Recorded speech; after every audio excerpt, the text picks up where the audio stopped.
ओम नमो भगवते वासुदेवाय नमः। नमस्कार, मैं ज्योतिषाचार्य वरुण प्रकाश ज्योतिष के आज के संस्करण में आप सभी श्रोताओं का स्वागत करता हूं।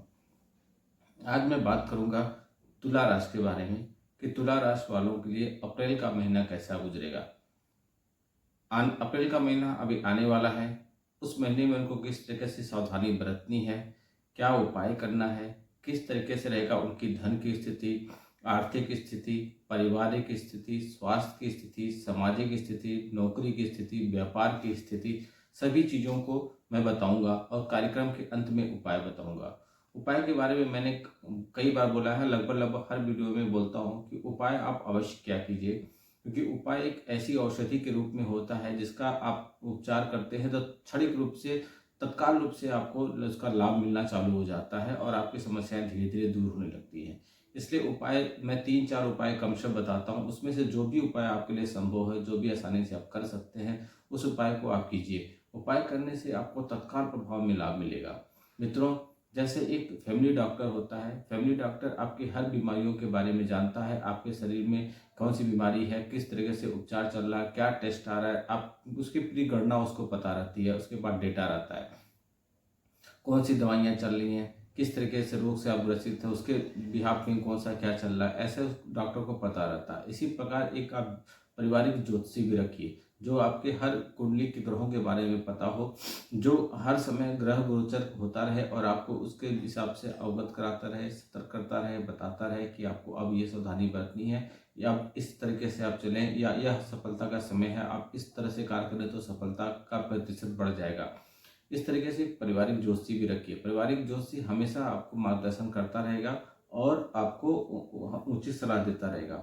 आप भी हमको एक एज ए पारिवारिक ज्योतिषी भी कर सकते हैं। अगर आप हमसे एक बार का उपचार लेंगे तो एक 1100 रुपये का हमारा एक मामूली सा फीस है, जिसके माध्यम से हम आपको कुंडली का विश्लेषण करके आपको उसकी रास्ते बताएंगे और आपको उसको निकलने का बताएंगे तरीका क्या है। और अगर आप मुझसे सालाना पैकेज लेना चाहते हैं, जब चाहे तब आप फ़ोन करके और जब चाहे ग्रह गोचर हो तो हमारे कार्यालय से ही आपको बताया जाए, तो इसका पैकेज आपका ज़्यादा है। थोड़ा व्हाट्सएप नंबर पर संपर्क करेंगे, कार्यालय के द्वारा आपको वहाँ से सूचना मिल जाएगी। दूसरी बात, जो विद्यार्थीगण हैं या जो भी प्रतियोगी परीक्षा की तैयारी कर रहे हैं, वो हमारे कार्यालय से सिद्ध किए हुए कलम को मंगा लीजिए, क्योंकि सिद्ध किए हुए कलम आपको कई तरह से लाभ देगा। पहला, आपको स्मरण शक्ति बढ़ जाएगी, जो भी पढ़ेंगे आपको कंठस्थ जल्दी होगा, आपको कई बार पढ़ना नहीं पड़ेगा, एक या दो बार में हुई चीज़ें आपको याद हो जाएंगी। दूसरा, उस कलम के माध्यम से आप जो भी परीक्षा देंगे उसमें आपको उत्तीर्ण होने का प्रतिशत बढ़ा हुआ रहेगा, आपको सफलता ज़्यादा मिल सकती है।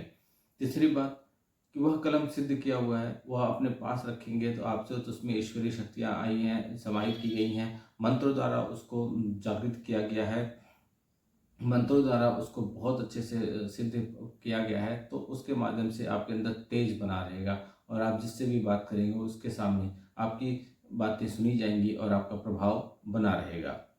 चलिए, कार्यक्रम को लंबा आगे नहीं खींचते हैं, मैं आपको बात करता हूँ तुला राशि वालों के लिए अप्रैल का महीना कैसा रहेगा।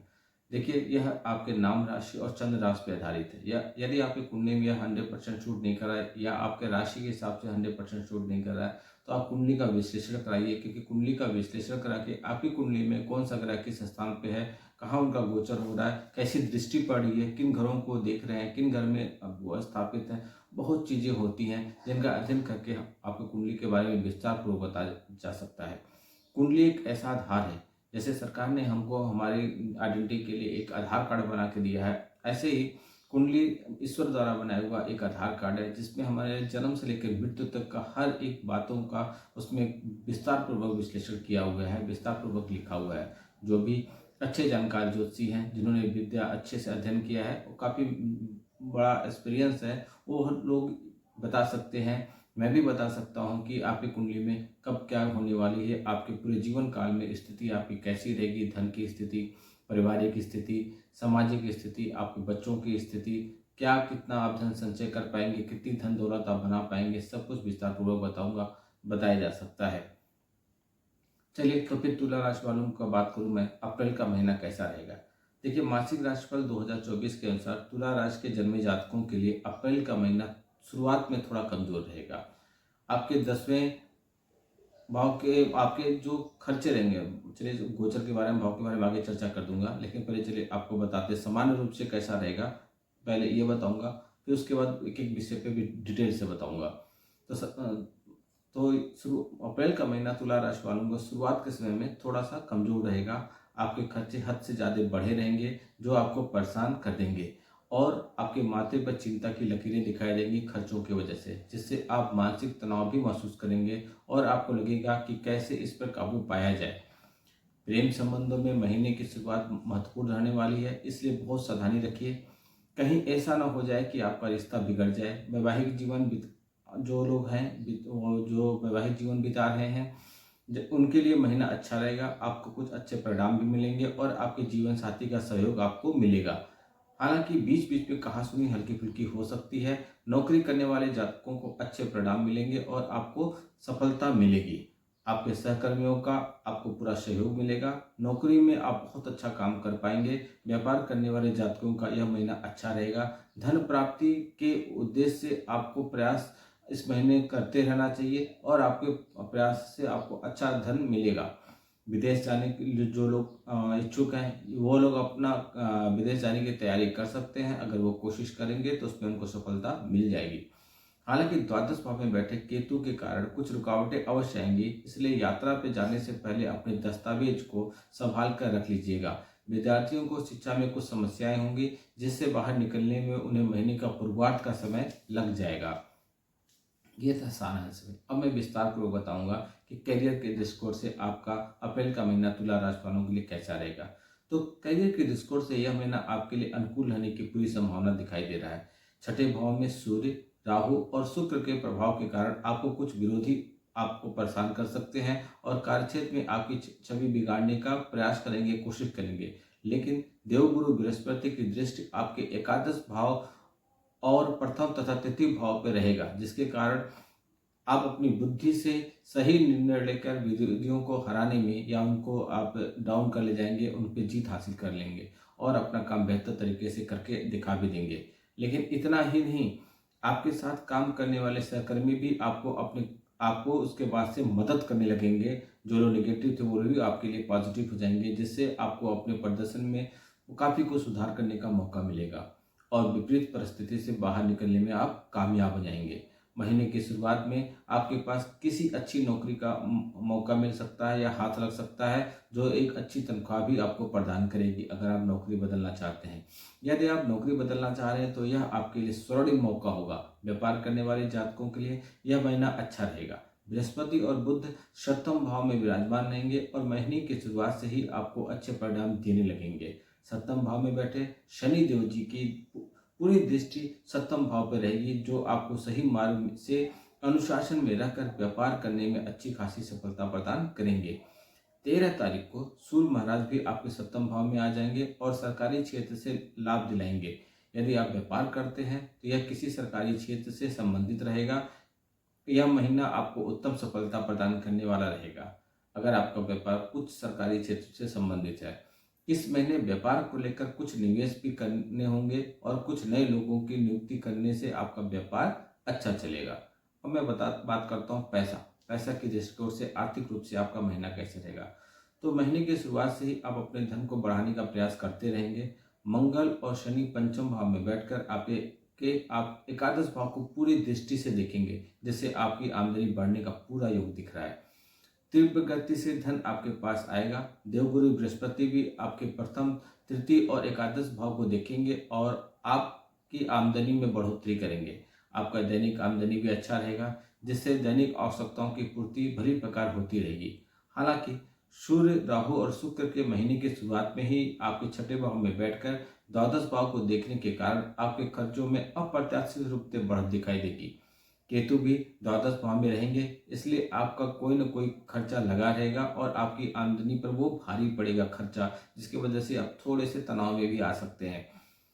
मंगल 23 तारीख को छठे भाव में आकर इन खर्चों को और बढ़ा सकते हैं, लेकिन सूर्य 13 अप्रैल को सप्तम भाव में चले जाएंगे और शुक्र भी 24 अप्रैल को आपके सप्तम भाव में प्रवेश कर जाएंगे। इससे आपको यह लाभ होगा और खर्चों में कुछ कमी आनी हो दिखने लगेगी कि खर्चे आपके जो अप्रत्याशित रूप से बढ़ गए थे वो उसमें कुछ कमी आएगी और अंततः आपकी आर्थिक स्थिति को बढ़ाने में मदद बनेगी। यदि आप किसी तरह की निवेश करना चाहते हैं तो दीर्घावधि निवेश का अवसर देख सकते हैं, जो लंबे समय के लिए लॉन्ग टर्म का निवेश हो, या वह भी आप 23 अप्रैल के बाद इससे आपको अच्छा लाभ मिलने का योग बनेगा। किसी संपत्ति की क्रय या विक्रय आपको इस महीने में लाभ दिला सकता है, इसलिए आप ये कहीं आप इन्वेस्टमेंट किए हैं, कहीं निवेश किए हैं तो उससे आपको अच्छा खासा धन मिल जाएगा। स्वास्थ्य की बात करें तो यह महीना स्वास्थ्य में उतार चढ़ाव से भरा रहने की संभावना है। हालांकि ऊपर वाले की कृपा से उनकी कृपा आप पर बनी रहेगी।